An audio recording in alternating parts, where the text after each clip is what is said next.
we all have a clean sweep of our, let's do a little predictions. All right. For the baseball season. Yep, and we'll get your predictions on the Franklin Injury Attorneys fan text, 877-881-1053, 877-881-1053 if you want to get them in on the Twitch and the YouTube as well. We'll read them off of there. But yeah, what are your predictions for the Rangers season? Where do they finish? What kind of record do they have? How do you see things playing out? I guess I'll lead off here. So last year, I was pretty confident in that team because I felt like, all right, Wyatt Langford's going to just hit the ground running, no problems. Evan Carter is good to go. We already know, we saw what he did at the end of 2023. He's only going to get better. All these guys, you're going to, as long as you got health, we're going to get deGrom back at some point. This is good. We're going to be good to go. And I think I predicted somewhere around like 92 wins or something like that. Okay. That clearly didn't happen. A lot of injuries. It did not. And that's going to be the big issue this year is how healthy are they? If they're healthy, and I know it's easy for everybody to say, well, if you're healthy, yeah, of course. But for Texas more than anybody else, I think it was Fangraphs who had written recently and said Texas could finish, like Texas could win the World Series. They could finish 8 games below 500. Just like they have the last 2 years. Either one of those feels equally likely with this Rangers team, just depending on a number of different factors. I think we're going to see a bounce back from Jonah Heim. We're going to see a bounce back from Adolis García. I don't think that they're going to return to the levels that they were at previously, but I think you're going to see enough that it's going to make an impact. I'm going to say Josh Jung stays healthy all year. You're going to have to weather some of the injuries with Jacob deGrom, but I'm going to believe in the health of Josh Jung. I'm going to believe in Jack Leiter finally putting things together a little bit and being a meaningful contributor, not a top of the rotation guy, but a meaningful contributor. And I'm going to say the Rangers win the AL West and that they finish the year 93-69. I think you did that because you wanted to do that right there, that last part. Why? I get that. I don't know what you mean. 93 wins. Yeah, I get that. I am not as bullish on Jonah Heim or Adolis. I think they are kind of what they are. In the sense that, is Adolis's like OPS, going to be in the high 6s? No, I think it's probably going to be closer to low 700s, so like a 720.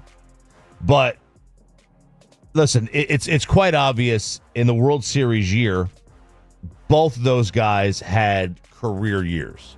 They both popped. Adolis's OPS was like 100 points higher than any other year, and Jonah Heim's OPS was about 60 points higher than it was the year before. I think you're going to get OPSs in the the mid 6s for Heim and the very low 700s, 720, 740 for Adolis García. But I do think what you get differently this year than you didn't last year is I think you do get health. Yes, more health. More health than you have. I don't think Josh Jung is missing 3 months. Hope not. Is Seager going to find his way in the injured list? Yeah, he is. Is it going to be 8 weeks, 10 weeks, 12 weeks, or 2 weeks? Like that's what it all kind of boils down to. Is Jake deGrom going to throw 200 innings? No. In fact, I actually might eat the shirt that I'm wearing if he does. I don't know that it's possible that I could eat it, but I would consider trying to figure out a way. But is he going to throw over 100 innings for the first time since 2019? Yeah, I think he will. I don't think they're going to try to stretch him out too much, but they're going to manage his days where I don't think that it's likely that he throws every 5th day all that often. He doesn't have to throw every 5th day until the end of April. And I think beyond that, they're going to try to skip him. And that's the one thing you have when you get Bradford and Gray back. And again, assuming health for the other guys. And also assuming that Rocker and Leiter pitch well. There's a lot of assumptions. The 8 games under 500 or winning the World Series is maybe the perfect description of this baseball team. There's a lot of if. There's a very large spectrum in which they could fall down. Because if you don't get that health, then you need Heim and Adolis to go back to their 23 seasons. Like if Adolis is an 860 OPS guy, yeah, you can weather a Josh Jung injury storm. You know what I mean? They got to figure out what's going to happen with Evan Carter. They got to figure that out. Yeah, and they're going to have to make some trades at the deadline. And specifically, they're going to have to see if that closer role actually falls into place the way they want it to. So what is your actual record prediction?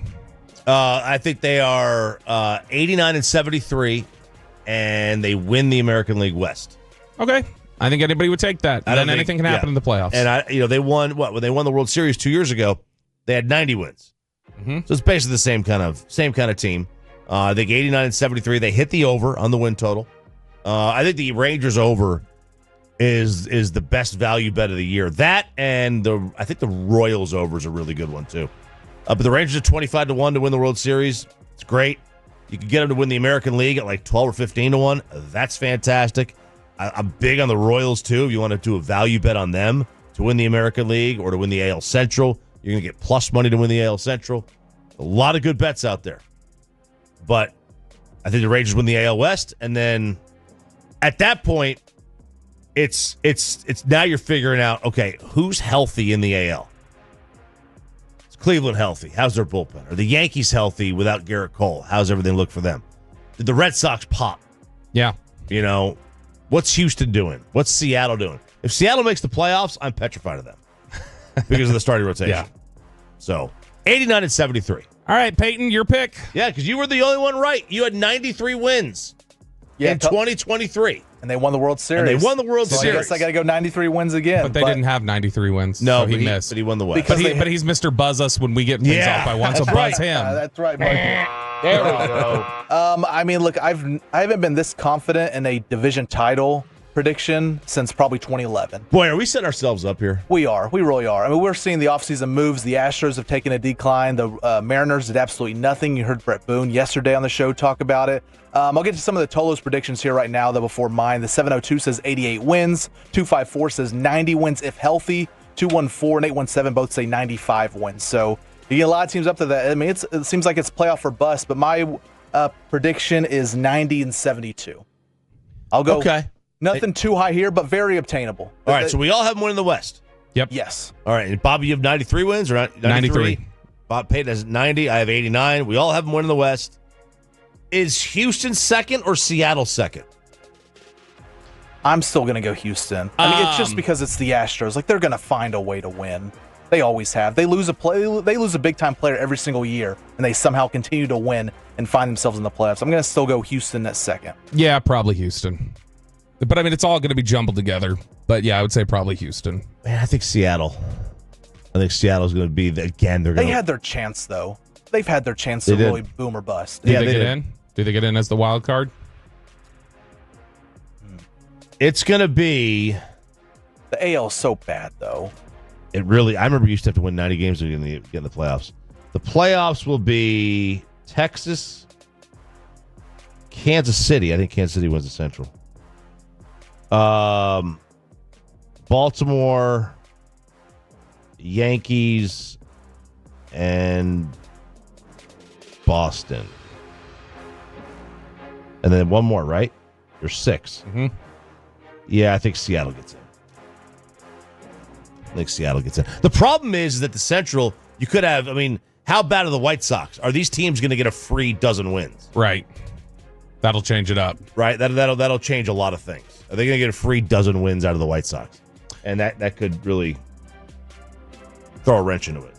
So we've been talking about over at Fangraphs how they've been doing the positional rankings for Major League Baseball with their various projections. They're basically projecting out what the wins above replacement will be for everybody in baseball and then ranking teams' positions based off of that. And so we've already done all of the like infield, outfield positions, the DH. Yesterday we mentioned that the bullpen, the Rangers came in number 12, and you had said you thought bullpen needed to be around 12 to 14, like top 12 to 14 in order to be a real competitor. Let's go to the rotation. They've published their final ranking today. It is the rotation, the top rotations in baseball. I wonder how they do this one. Where do you think the Rangers need to come down in this one in order to say that team's going to be competitive, that they'll be a real contender? Okay, well, let me throw. Is the offense top 10? Yeah. Okay.